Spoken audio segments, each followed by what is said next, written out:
ನಮಸ್ತೆ ವೀಕ್ಷಕರೇ, ಜಾತಕ ಫಲ ವಿಶೇಷ ಕಾರ್ಯಕ್ರಮಕ್ಕೆ ಸ್ವಾಗತ. ನಾನು ವಿನುತಾ ಪರಮೇಶ್. ವೀಕ್ಷಕರೇ, ಈ ದಿನದ ವಿಶೇಷತೆ ಹಾಗೂ 12 ರಾಶಿಗಳ ಜೊತೆಗೆ ನೀವು ಕಳಿಸಿರುವ ಸಂದೇಶಗಳಿಗೆ ಪರಿಹಾರವನ್ನು ತಿಳಿಸ್ಕೊಡ್ತಾ ಹೋಗ್ತೇವೆ. ಮೊದಲಿಗೆ ಕಾರ್ಯಕ್ರಮಕ್ಕೆ ಪ್ರಾಜ್ಞರಾದ ಶ್ರೀ ಶ್ರೀಕಂಠ ಶಾಸ್ತ್ರಿಗಳನ್ನು ಸ್ವಾಗತಿಸೋಣ. ಶಾಸ್ತ್ರಿಗಳೇ, ಕಾರ್ಯಕ್ರಮಕ್ಕೆ ಸ್ವಾಗತ. ನಮಸ್ಕಾರಗಳು. ಶಾಸ್ತ್ರಿಗಳೇ, ಇವತ್ತು ಮಂಗಳವಾರ, ಈ ದಿನದ ವಿಶೇಷತೆ ತಿಳಿಸೋದಾದ್ರೆ? ಶ್ರೀ ಗುರುಭ್ಯೋ ನಮಃ. ಹರಿ ಓಂ.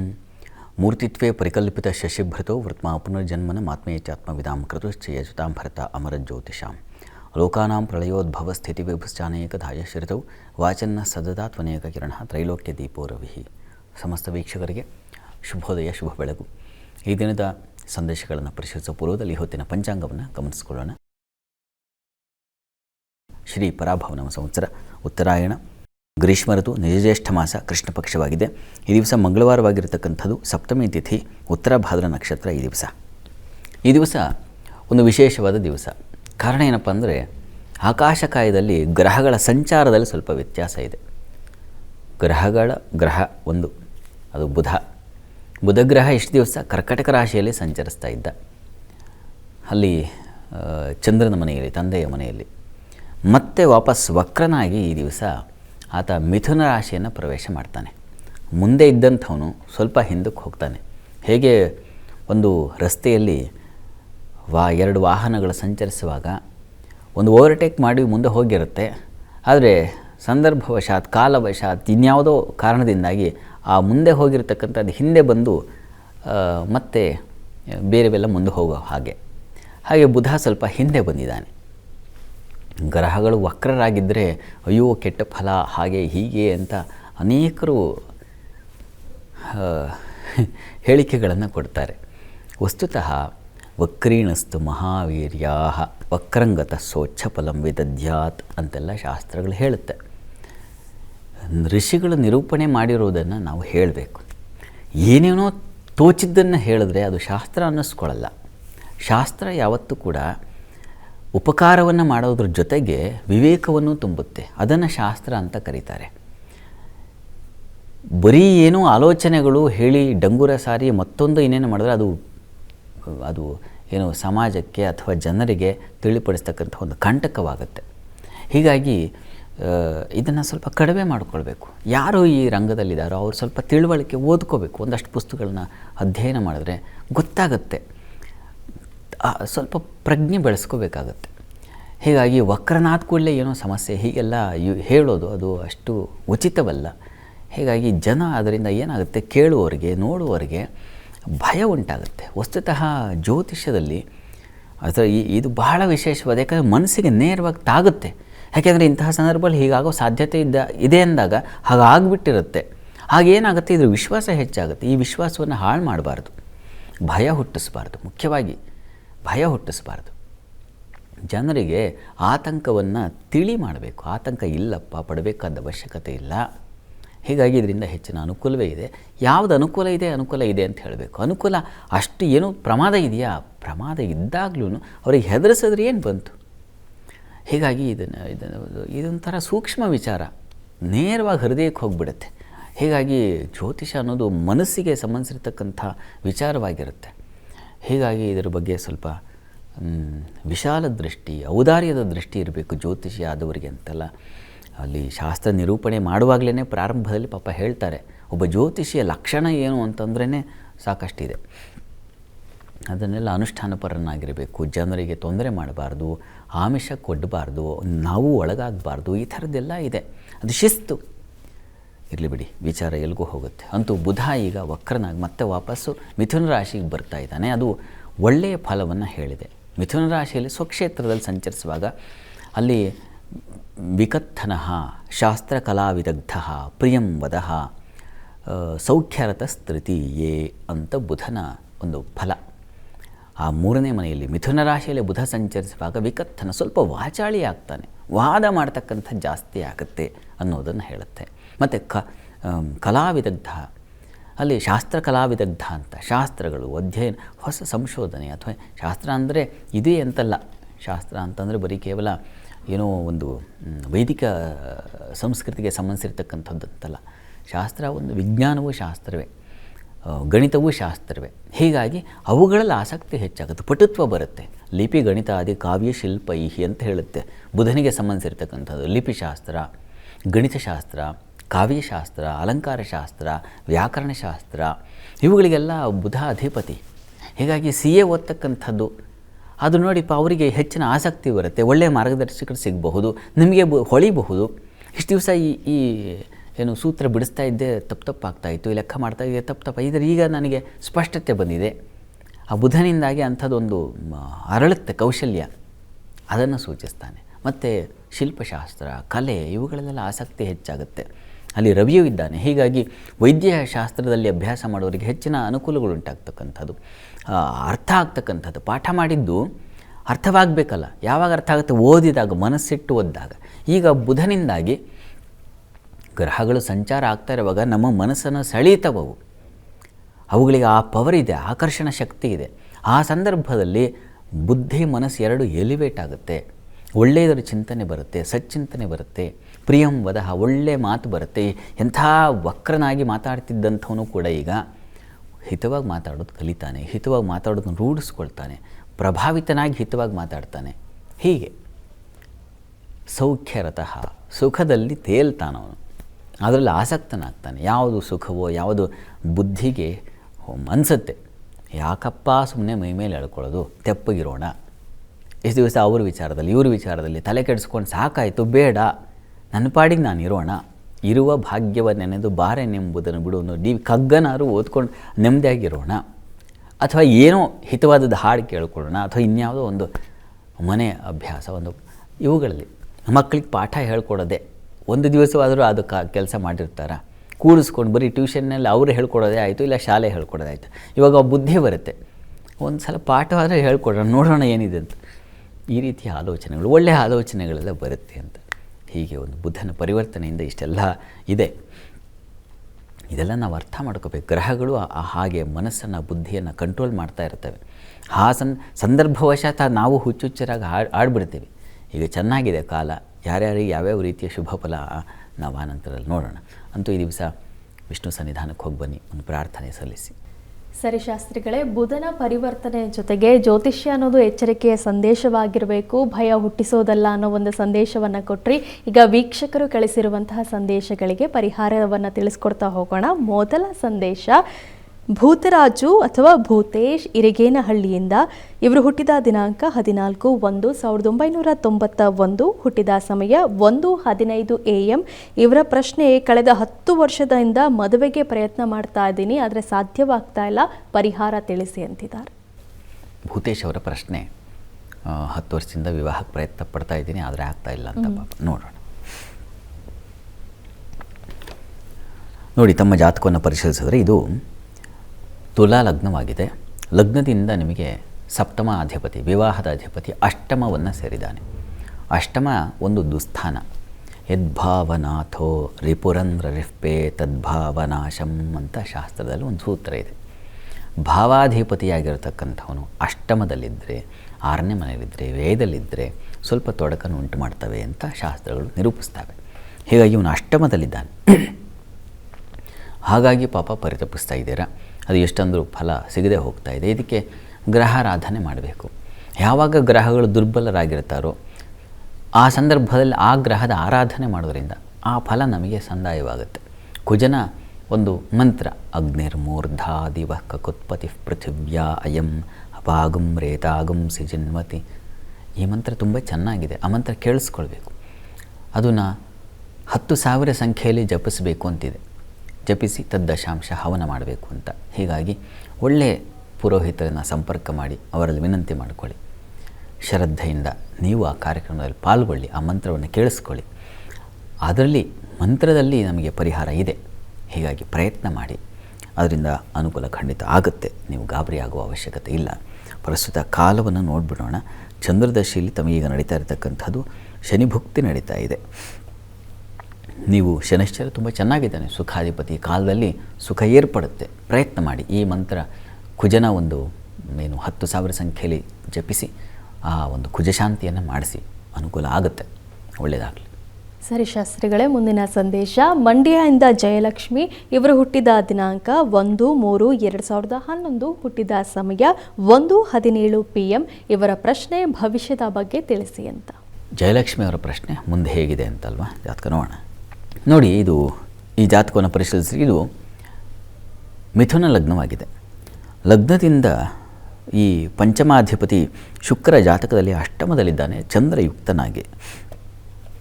ಪ್ರಸ್ತುತ ಇವರಿಗೆ ಕುಜದಶೆಯಲ್ಲಿ ಈಗ ನಡೀತಾ ಇರತಕ್ಕಂಥದ್ದು ಶುಕ್ರನ ಕಾಲವೇ ನಡೀತಾ ಇದೆ. ಹತ್ತಿರದಲ್ಲಿ ಯಾವುದಾದ್ರೂ ಮಹಾಲಕ್ಷ್ಮಿ ಸನ್ನಿಧಾನ ಇದ್ದರೆ ಮಹಾಲಕ್ಷ್ಮಿ ಸನ್ನಿಧಾನಕ್ಕೆ ಪ್ರತಿ ಶುಕ್ರವಾರ ಸ್ವಲ್ಪ ತುಪ್ಪ ಸಮರ್ಪಣೆ ಮಾಡಿ, ತುಪ್ಪದಿಂದ ಅಭಿಷೇಕ ಮಾಡಿಸೋರಾಗುತ್ತೆ ಅಮ್ಮನವರಿಗೆ. ಆ ಪ್ರಯತ್ನ ಆಗಲಿಲ್ಲ ಅಂದರೆ ತುಪ್ಪದ ದೀಪ ಹಚ್ಚಿ ಬರೋಕ್ಕೆ ಹೇಳಿ. ಪ್ರತಿ ಶುಕ್ರವಾರ ಇದನ್ನು ಮಾಡಲಿ. ಅವರ ವಿದ್ಯಾಭ್ಯಾಸ ಮುಗಿಯುವವರೆಗೆ ಇದನ್ನು ಮಾಡಿದ್ರೆ ತುಂಬ ಒಳ್ಳೆಯದು. ಅದರಿಂದ ಅವರಿಗೆ ಬುದ್ಧಿ ಚುರುಕಾಗುತ್ತೆ. ಒಳ್ಳೆಯದಾಗಲಿ. ಸರಿ ಶಾಸ್ತ್ರಿಗಳೇ, ಮುಂದಿನ ಸಂದೇಶ ಅವರ ಮಗನ ಬಗ್ಗೆ ಕೇಳಿದ್ದಾರೆ. ಮಗ ದಿಲೀಪ್ MG. ಇವರು ಹುಟ್ಟಿದ ದಿನಾಂಕ 18/3/2008, ಹುಟ್ಟಿದ ಸಮಯ 10:28 AM.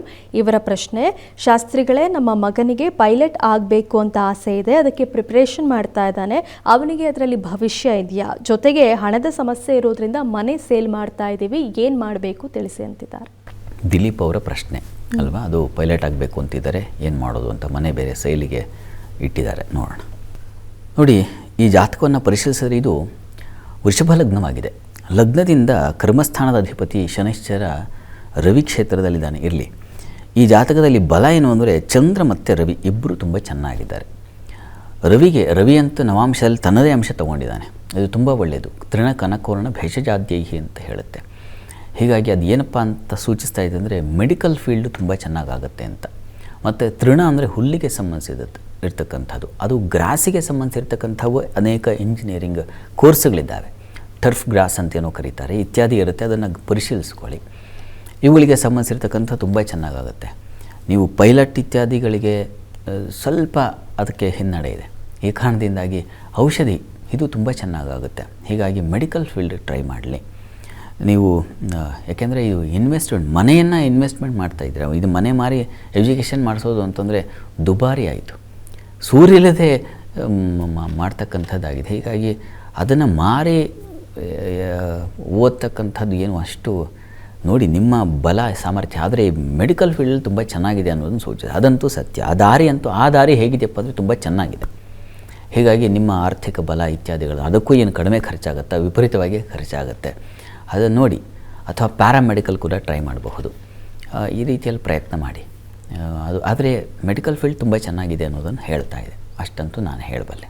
ಒಳ್ಳೆಯದಾಗಲಿ ತಮಗೆ. ಶಾಸ್ತ್ರಿಗಳೇ, ಮೊದಲ 6 ರಾಶಿಗಳ ಬಗ್ಗೆ ತಿಳಿಸೋದಾದರೆ? 12 ರಾಶಿಗಳ ಫಲಾಫಲ ತಿಳಿಯುವ ಮುನ್ನ ಈ ಹೊತ್ತಿನ ಗ್ರಹಸ್ಥಿತಿಯನ್ನು ಗಮನಿಸ್ಕೊಳ್ಳೋದಾದರೆ ವೃಷಭ ರಾಶಿಯಲ್ಲಿ ಕುಜನ್ನು ಕಾಣ್ತಾ ಇದ್ವಿ. ಮಿಥುನದಲ್ಲಿ ರವಿ ಇರ್ತಕ್ಕಂಥದ್ದು. ಬುಧನ ಸಂಚಾರ, ವಕ್ರ ಸಂಚಾರದಿಂದಾಗಿ ಬುಧ ಮತ್ತೆ ಮಿಥುನ ರಾಶಿನ ಸೇರ್ತಾನೆ. ಇನ್ನು ಕರ್ಕಟಕದಲ್ಲಿ ಈಗ ತತ್ಕಾಲದಲ್ಲಿ ಬುಧ ಗುರು ಇದ್ದಾರೆ, ಆದರೆ ಗುರು ಒಬ್ಬನೇ ಉಳಿತಾನೆ. ಇನ್ನು ನಂತರದಲ್ಲಿ ಶುಕ್ರ ಕೇತುಗಳನ್ನು ಕಾಣ್ತಾ ಇದ್ವಿ, ಅದು ಸಿಂಹದಲ್ಲಿ. ಇನ್ನು ಮಾಂದ್ಯಬುದಿಯಾಗಿದೆ, ಅದು ತುಲಾ ರಾಶಿಯಲ್ಲಿ. ಇನ್ನು ಈ ದಿವಸ ರಾಹು ಇರತಕ್ಕಂಥದ್ದು ಕುಂಭರಾಶಿಯಲ್ಲಿ. ಶನಿ ಮತ್ತು ಚಂದ್ರರನ್ನು ಕಾಣ್ತಾ ಇದ್ದೀವಿ ಮೀನ ರಾಶಿಯಲ್ಲಿ. ಹೀಗಿರುವಾಗ 12 ರಾಶಿಗಳ ಫಲಾಫಲ ತಿಳಿತಾ ಹೋಗೋಣ. ಮೊದಲಿಗೆ ಮೇಷರಾಶಿಯವರಿಗೆ ಈ ದಿವಸ ನಿಮಗೆ ಸ್ವಲ್ಪ ಅಸಮಾಧಾನ, ವ್ಯಯ, ಓಡಾಟ ಇದನ್ನು ಸೂಚಿಸ್ತಾ ಇದೆ. ಈ ದಿವಸ ಸುಖಾಧಿಪತಿ ವ್ಯಯದಲ್ಲಿದ್ದಾಗ ಸುಖ ಹಾನಿ ಅಂತ. ಸುಖವಾಗಿ ಇರೋಣ ಅಂದರೆ ಆಗಲ್ಲ, ಪರದಾಟವಾಗುತ್ತೆ. ಆ ರೀತಿಯಲ್ಲಿದೆ. ಇನ್ನು ಸಪ್ತಮದಲ್ಲಿ ಮಂದಿ ಬೇರೆ ಇದ್ದಾಗ ಸಂಗಾತಿಯಲ್ಲೂ ಅಷ್ಟೇ ಘರ್ಷಣೆಗಳು, ಮನಸ್ತಾಪಗಳು, ಹುಷಾರು. ಇನ್ನು ಮಾರುಕಟ್ಟೆಗಳಲ್ಲಿ ವ್ಯಾಪಾರ ಮಾಡ್ತಾ ಇರತಕ್ಕಂಥವ್ರು ಬಹಳ ಎಚ್ಚರಿಕೆಯಿಂದ ಇರಿ, ಮೋಸ ಸಾಧ್ಯತೆ ಇದನ್ನು ಸೂಚಿಸ್ತಾ ಇದೆ. ವಿದೇಶ ಪ್ರಯಾಣ ಇದ್ದರೆ ಸ್ವಲ್ಪ ಹುಷಾರಾಗಿರಿ, ಅಲ್ಲೂ ಸ್ವಲ್ಪ ಡಿಲೇ ಆಗ್ತಕ್ಕಂಥದ್ದು, ಇನ್ನೇನೋ ಕ್ಲಾಶಸ್ಸು, ಘರ್ಷಣೆ ಇವುಗಳನ್ನು ಸೂಚಿಸ್ತಾ ಇದೆ. ಈ ದಿವಸ ಸ್ವಲ್ಪ ಡಲ್ಲಿದೆ. ಬುಧ ತೃತೀಯಕ್ಕೆ ಬಂದರೆ ಒಂದು ಧೈರ್ಯ, ಬೌದ್ಧಿಕವಾದ ಧೈರ್ಯ ಬರುತ್ತೆ. ಹೀಗಾಗಿ ಆತಂಕ ಬೇಡ. ಪ್ರಾರ್ಥನೆಗೆ ಈ ದಿವಸ ನೀವು ಸುಬ್ರಹ್ಮಣ್ಯ ಸನ್ನಿಧಾನದಲ್ಲಿ ಒಂದು ಅಭಿಷೇಕ ಮಾಡಿಸಿ. ಇನ್ನು ವೃಷಭ ರಾಶಿಯವರಿಗೆ ದ್ವಿತೀಯಕ್ಕೆ ಬರ್ತಾನೆ ಬುಧ. ಹೀಗಾಗಿ ಒಳ್ಳೆಯ ಮಾತಿನ ಕೌಶಲ್ಯ, ವಾಕ್ಪಟುತ್ವ, ವಿದ್ಯಾ ಲಾಭ ಇವುಗಳನ್ನೆಲ್ಲ ಸೂಚಿಸುತ್ತೆ. ಅಲ್ಲಿ ಬುಧೇನ ನಿಪುಣಂ ಅಂತ ಹೇಳಿದೆ, ನೈಪುಣ್ಯತೆ ಬರುತ್ತದೆ. ಹೀಗಾಗಿ ಒಳ್ಳೆಯ ಫಲ. ಮತ್ತು ವ್ಯವಹಾರ ಚತುರತೆ ಬರುತ್ತೆ. ಮೆಡಿಕಲ್ ಫೀಲ್ಡಲ್ಲಿ ಇರ್ತಕ್ಕಂಥವರಿಗೆ, ಆಯುರ್ವೇದ ಕ್ಷೇತ್ರಗಳಲ್ಲಿ ಇರ್ತಕ್ಕಂಥವ್ರಿಗೆಲ್ಲ ಹೆಚ್ಚಿನ ಲಾಭ ಗಳಿಕೆಗೆ ಅವಕಾಶ ಇದೆ. ವೃತ್ತಿಯಲ್ಲೂ ಸಮಾಧಾನ ಸಿಗುತ್ತೆ, ಆತಂಕ ಬೇಡ. ಈ ದಿವಸ ಸ್ವಲ್ಪ ಶತ್ರುಗಳ ಬಾಧೆ ಕಾಡ್ತಾ ಇದೆ, ನರಸಿಂಹ ಪ್ರಾರ್ಥನೆ ಮಾಡ್ಕೊಳ್ಳಿ. ಇನ್ನು ಮಿಥುನ್ ರಾಶಿ. ಮಿಥುನ್ ರಾಶಿಯವರಿಗೆ ಬುಧಾದಿತ್ಯ ಯೋಗ ಪ್ರಾರಂಭವಾಗುತ್ತೆ ಈ ದಿವಸದಿಂದ. ಅದು ಎಲ್ಲಿವರೆಗೂ ಇರುತ್ತೆ? ಆಗಸ್ಟ್ವರೆಗೆ ಇರುತ್ತೆ. ಹೀಗಾಗಿ ತುಂಬ ಸುದೀರ್ಘವಾಗಿ ಬುಧನ ಒಂದು ಫಲವನ್ನು ಅನುಭವಿಸ್ತೀರ. ಅಲ್ಲಿ ಬುಧೇನ ನಿಪುಣಂ ಅಂತಿದೆ. ಹೀಗಾಗಿ ನೈಪುಣ್ಯತೆ. ನಾನು ಆಗಲೇ ಹೇಳಿದೆ, ತೃತೀಯದಲ್ಲಿ ಇದ್ದಾಗ ಅವನು ವಿಕತ್ತನಃ ಶಾಸ್ತ್ರಕಲಾವಿದಗ್ಧ ಪ್ರಿಯಂ ವದಃ ಏನು ಸುಖರತಃ ಅಂತ, ಸೌಖ್ಯರತ ಸ್ಥಿತಿ ಅಂತ ಹೇಳುತ್ತಲ್ಲಿ. ಹೀಗಾಗಿ ತುಂಬ ಸೌಖ್ಯ ಸಮೃದ್ಧಿಯನ್ನು ಕಾಣ್ತಕ್ಕಂಥದ್ದು. ಬಂಧುಗಳಲ್ಲಿ, ಮಿತ್ರರಲ್ಲಿ ಪ್ರೀತಿ ವಿಶ್ವಾಸಗಳು, ಯಾವುದೋ ಒಂದು ವಿಹಾರ, ಪ್ರಯಾಣ, ಇವುಗಳಲ್ಲಿ ಮನರಂಜನೆ, ಅಧ್ಯಯನವೇ ಮನರಂಜನೆಯಾಗಿರತಕ್ಕಂಥದ್ದು. ಕಲಾಸಕ್ತಿ ಇರತಕ್ಕಂಥವರಿಗೆ ಅದು ಅಧ್ಯಯನವೂ ಒಂದು ಸಂತೋಷವೇ ಆಗಿರುತ್ತೆ. ಆ ರೀತಿಯಲ್ಲಿ ತುಂಬ ಚೆನ್ನಾಗಿದೆ. ಬುಧನ ಸಂಚಾರ ಇನ್ನು ಸುಮಾರು ದಿವಸಗಳ ಕಾಲ ನಿಮಗೆ ಒಳ್ಳೆಯ ಬಲ ಕೊಡುತ್ತೆ. ಕೆಲಸದಲ್ಲೂ ತೊಂದರೆ ಇಲ್ಲ, ಚೆನ್ನಾಗಿದೆ, ಆತಂಕ ಬೇಡ. ಈ ದಿವಸ ಸ್ವಲ್ಪ ಮಕ್ಕಳ ವಿಚಾರದಲ್ಲಿ ಸ್ವಲ್ಪ ಮನಸ್ತಾಪಗಳು ಬರಬಹುದು, ಮಕ್ಕಳ ವರ್ತನೆ ಇತ್ಯಾದಿ. ಲಲಿತಾ ಸಹಸ್ರನಾಮ ಹೇಳ್ಕೊಳ್ಳಿ. ಇನ್ನು ಕರ್ಕಟಕ ರಾಶಿ. ಕರ್ಕಟಕ ರಾಶಿಯವರಿಗೆ ವೃತ್ತಿಯಲ್ಲಿ ತುಂಬ ಚೆನ್ನಾಗಿದೆ, ಹೆಚ್ಚಿನ ಅನುಕೂಲ ಇದೆ. ಈಗ ಗುರುವು ಜನ್ಮದಲ್ಲಿರ್ತಕ್ಕಂಥದ್ದು, ತೊಂದರೆ ಇಲ್ಲ. ಬುಧ ವ್ಯಯಕ್ಕೆ ಬಂದಾಗ ಈ ಕಲಿಕೆಗಾಗಿ ಹೆಚ್ಚಿನ ಖರ್ಚು. ಇದನ್ನು ಕಲಿತೆ ವಿದ್ಯಾರ್ಥಿಗಳಿಗೆ ಗಮನಿಸಿ, ಒಂದಲ್ಲ ಪಾಪ 108ಕ್ಕೆ ತೊಡ್ಕೊಂಡ್ಬಿಟ್ಟಿರ್ತಾರೆ. ಸಂಗೀತ ಕಲಿ, ಕರಾಟೆ ಕಲಿ, ಮತ್ತೊಂದು ಕಲಿ, ಮಗದೊಂದು ಕಲಿ, ಹೀಗೆ ಒಂದಲ್ಲ. ಹಾಗೆ ಯಾವುದೋ ಒಂದು ಹೊಸ ಕಲಿಕೆಗಳಲ್ಲಿ ಹೆಚ್ಚಿನ ಇನ್ವೆಸ್ಟ್ಮೆಂಟು, ಖರ್ಚು ಅದನ್ನು ಸೂಚಿಸ್ತಾ ಇದೆ. ಸ್ಪೋರ್ಟ್ಸಲ್ಲಿರ್ತಕ್ಕಂಥವ್ರಿಗೆ ಹಾಗಿದೆ. ಇನ್ನು ಪ್ರಯಾಣದಲ್ಲಿ ಸ್ವಲ್ಪ ತೊಂದರೆ ಸೂಚಿಸ್ತಾ ಇದೆ ಈ ದಿವಸ, ಹುಷಾರು. ಮಾರುಕಟ್ಟೆಗಳಲ್ಲಿ ಕೆಲಸ ಮಾಡೋರಿಗೆ ವಿಷಜಂತುಗಳ ಭಯ ಸೂಚಿಸ್ತಾ ಇದೆ, ಗಮನ ಇರಲಿ, ಎಚ್ಚರಿಕೆಯಿಂದ ಹೆಜ್ಜೆಗಳು ನೀಡಿ. ಉಳಿದ ಹಾಗೆ ಈ ದಿವಸ ಸ್ವಲ್ಪ ವಿಳಂಬದ ಎಲ್ಲ ಕಾರ್ಯಗಳು ಡಿಲೇ ಆಗುತ್ತೆ, ನಿಧಾನ ಆಗುತ್ತೆ. ಆಂಜನೇಯನ ಪ್ರಾರ್ಥನೆ ಮಾಡ್ಕೊಳ್ಳಿ. ಇನ್ನು ಸಿಂಹರಾಶಿ. ಸಿಂಹರಾಶಿಯವರಿಗೆ ಲಾಭದಾಯಕವಾಗಿದೆ. ಲಾಭಾಧಿಪತಿ ಧನಾಧಿಪತಿ ಲಾಭದಲ್ಲಿ ಸಂಚರಿಸುವಾಗ ತುಂಬ ಒಳ್ಳೆಯದು. ಲಾಭ ಸಮೃದ್ಧಿ ಆಗುತ್ತೆ. ಶಿಕ್ಷಣ ಸಂಸ್ಥೆಗಳಲ್ಲಿರ್ತಕ್ಕಂಥವ್ರಿಗೆ ತುಂಬ ಚೆನ್ನಾಗಿದೆ. ಕಲಿಕೆಯ ಆಸಕ್ತಿ, ಅದರಿಂದ ಅಧ್ಯಯನ ಮತ್ತು ಅದರಿಂದ ಸಂಪಾದನೆ ಕೂಡ ಹೀಗೆ ತುಂಬ ಚೆನ್ನಾಗಿದೆ. ಕಲಿಕೆಯಲ್ಲೂ ಸಂಪಾದನೆ ಗಳಿಸ್ತಕ್ಕಂಥದ್ದು ಸಾಧ್ಯತೆಗಳಿರುತ್ತೆ ಈ ಒಂದು ಸಂದರ್ಭದಲ್ಲಿ. ಹೀಗಾಗಿ ಚೆನ್ನಾಗಿದೆ. ವೃತ್ತಿಯಲ್ಲಿ ಅನುಕೂಲ ಸೂಚಿಸ್ತಾ ಇದೆ. ಈ ದಿವಸ ಸ್ವಲ್ಪ ನಿಮಗೆ ಗಂಟಲ ಬಾಧೆ ಸೂಚಿಸ್ತಾ ಇದೆ, ಹುಷಾರು. ದುರ್ಗಾ ಕವಚ ಹೇಳ್ಕೊಳ್ಳಿ. ಇನ್ನು ಕನ್ಯಾ ರಾಶಿ. ಕನ್ಯಾ ರಾಶಿಯವರಿಗೆ ಕೆಲಸ ಕಾರ್ಯಗಳಲ್ಲಿ ತುಂಬ ಚೆನ್ನಾಗಿದೆ. ಶ್ರೇಯಸ್ಸು, ಯಶಸ್ಸು ಮತ್ತು ಒಳ್ಳೆಯ ಪ್ರಶಂಸೆಗೆ ಪಾತ್ರ ಆಗ್ತಕ್ಕಂಥದ್ದು, ಗೌರವ, ಸ್ಥಾನಮಾನ ಪ್ರಾಪ್ತಿ, ಹೀಗೆಲ್ಲ ತುಂಬ ಚೆನ್ನಾಗಿದೆ. ಭದ್ರಯೋಗ ಅಲ್ವಾ, ಹೀಗಾಗಿ ಭದ್ರಯೋಗದಲ್ಲಿ ಎಲ್ಲ ರೀತಿಯ ಅನುಕೂಲಗಳು ಉಂಟಾಗುತ್ತೆ ಅಂತ. ಹೊಸ ಕೆಲಸಕ್ಕೂ ಅವಕಾಶಗಳು ಉಂಟಾಗಬಹುದು. ಶಿಕ್ಷಣ ಸಂಸ್ಥೆಗಳಲ್ಲಿ ತಿಳಿವು ನೀಡ್ತಕ್ಕಂಥದ್ದು, ಬೋಧನೆ, ಇವುಗಳೆಲ್ಲ ತುಂಬ ಚೆನ್ನಾಗಿದೆ. ಸಂಗಾತಿಯಲ್ಲೂ ಅಷ್ಟೇ. ಈ ದಿವಸ ಚಂದ್ರ ಶನೈಶ್ಚರಿದ್ದಾರೆ, ಸ್ವಲ್ಪ ಮನಸ್ತಾಪಗಳು ಬರಬಹುದು, ಈಗ ಹುಷಾರು. ಉಳಿದ ಹಾಗೆ ಬಂಧು ಮಿತ್ರರ ಸಹಾಯ ತುಂಬ ಚೆನ್ನಾಗಿದೆ. ಪ್ರಾರ್ಥನೆಗೆ ಈ ದಿವಸ ಆಹಾರ ವ್ಯತ್ಯಾಸ ಮಾಡ್ಕೊಳ್ತೀರ, ಹೀಗಾಗಿ ಅನ್ನಪೂರ್ಣೇಶ್ವರಿ ಪ್ರಾರ್ಥನೆ ಮಾಡಿ. ಇನ್ನು ತುಲಾ ರಾಶಿ. ಭಾಗ್ಯಾಧಿಪತಿ ಭಾಗ್ಯದಲ್ಲಿ ಸಂಚರಿಸಿದರೆ ಬಹುಭಾಗ್ಯ ಸಮನ್ವಿತ ಅಂತ. ಹೀಗಾಗಿ ನಿಮಗೆ ಅನೇಕ ಬಗೆಗಳಲ್ಲಿ ಅನುಕೂಲಗಳು ಉಂಟಾಗುತ್ತೆ. ಮುಖ್ಯವಾಗಿ ತಿಳಿವು, ಯಾರದ್ದೋ ಮೂಲಕ ಹೊಸ ತಿಳಿವು ಅಂಶಗಳನ್ನು, ವಿಷಯಗಳನ್ನು ಕಲಿತೀರ. ಆ ರೀತಿಯಲ್ಲಿ ತುಂಬ ಚೆನ್ನಾಗಿದೆ. ಸಂಗಾತಿಯಲ್ಲಿ ಸಾಮರಸ್ಯ ಇದೆ. ವಿದ್ಯಾರ್ಥಿಗಳಿಗೆ ಅನುಕೂಲಕರವಾಗಿರುತ್ತದೆ, ಆತಂಕ ಬೇಡ. ಪ್ರಾರ್ಥನೆಗೆ ಈ ದಿವಸದ ಮಟ್ಟಿಗೆ ಲಲಿತಾ ಸಹಸ್ರನಾಮ ಹೇಳ್ಕೊಳ್ಳಿ. ಇನ್ನು ವೃಶ್ಚಿಕ ರಾಶಿ. ವೃಶ್ಚಿಕ ರಾಶಿಯವರಿಗೆ ನಿಮಗೆ ನಷ್ಟ ಕಡಿಮೆ ಆಗುತ್ತೆ. ಇಷ್ಟು ದಿವಸ ಅತಿಯಾದ ನಷ್ಟ, ವ್ಯಯ ಪಡ್ತಾಯಿದ್ರಿ, ಈಗ ಸ್ವಲ್ಪ ಕಡಿಮೆ ಆಗುತ್ತೆ. ಮತ್ತು ಈ ದಿವಸ ವೃತ್ತಿಯಲ್ಲಿ ತುಂಬ ಚೆನ್ನಾಗಿದೆ, ಅನುಕೂಲದ ವಾತಾವರಣ. ವಸ್ತ್ರ ವ್ಯಾಪಾರ ಇತ್ಯಾದಿಗಳಲ್ಲೆಲ್ಲ ತುಂಬ ಚೆನ್ನಾಗಿದೆ. ಸಂಗಾತಿಯಲ್ಲೂ ಸಪೋರ್ಟು, ಸಹಕಾರಗಳು ಸಿಗ್ತಕ್ಕಂಥದ್ದಿದೆ. ಮಕ್ಕಳ ವಿಚಾರದಲ್ಲಿ ಸ್ವಲ್ಪ ಮನಸ್ತಾಪ ಬರೋ ಸಾಧ್ಯತೆ ಇದೆ, ತಾಯಿ ಮಕ್ಕಳ ನಡುವೆ. ನೀವು ಕೂಡ ಲಲಿತಾ ಸಹಸ್ರನಾಮ ಹೇಳ್ಕೊಳ್ಳಿ. ಇನ್ನು ಧನುರಾಶಿ. ಧನುರಾಶಿಯವರಿಗೆ ಈ ದಿವಸ ವೃತ್ತಿಯಲ್ಲಿ ಬಹಳ ವಿಶೇಷವಾದ ಗೌರವ, ಮಾನ್ಯತೆ ಸಿಗುತ್ತೆ. ತುಂಬ ಚೆನ್ನಾಗಿದೆ. ನಿಮಗೂ ಕೂಡ ಆಗಸ್ಟ್ವರೆಗೆ ತುಂಬ ಒಳ್ಳೆಯ ಫಲವನ್ನು ಸೂಚಿಸ್ತಾ ಇದೆ. ಇನ್ನು ಸಂಗಾತಿಯಲ್ಲೂ ಸಾಮರಸ್ಯ, ಪ್ರೀತಿ ವಿಶ್ವಾಸಗಳು ಹೆಚ್ಚಾಗುತ್ತೆ. ವ್ಯಾಪಾರಿಗಳಿಗೆ ಹೆಚ್ಚಿನ ಅನುಕೂಲ ಇದೆ. ಮೆಡಿಕಲ್ ಫೀಲ್ಡಲ್ಲಿ ಇರ್ತಕ್ಕಂಥವ್ರಿಗೆ ತುಂಬ ಚೆನ್ನಾಗಿದೆ. ಶಿಕ್ಷಣ, ಬೋಧನೆ, ಈ ಕ್ಷೇತ್ರಗಳಲ್ಲಿರೋರಿಗೆ ತುಂಬ ಚೆನ್ನಾಗಿದೆ.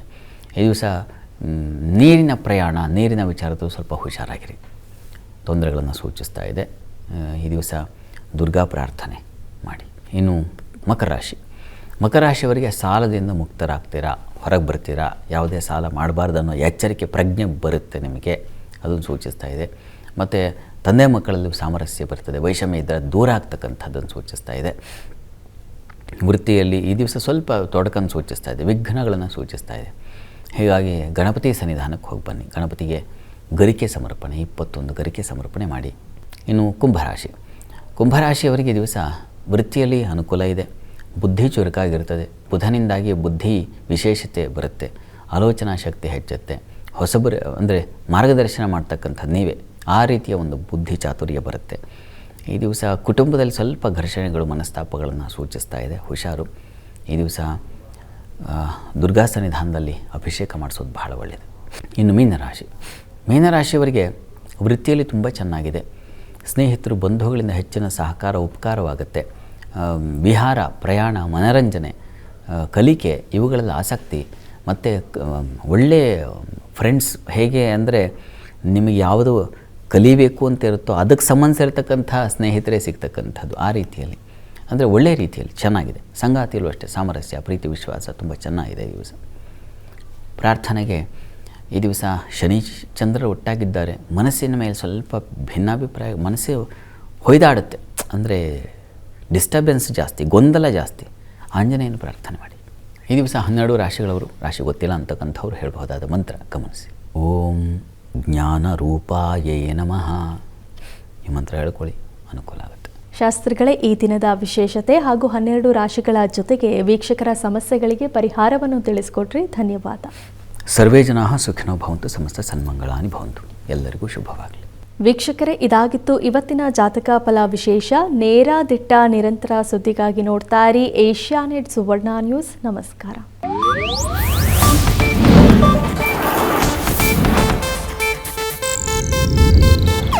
ಇದು ಏಷ್ಯಾನೆಟ್ ನ್ಯೂಸ್ ನೆಟ್ವರ್ಕ್ ಪ್ರಸ್ತುತಿ.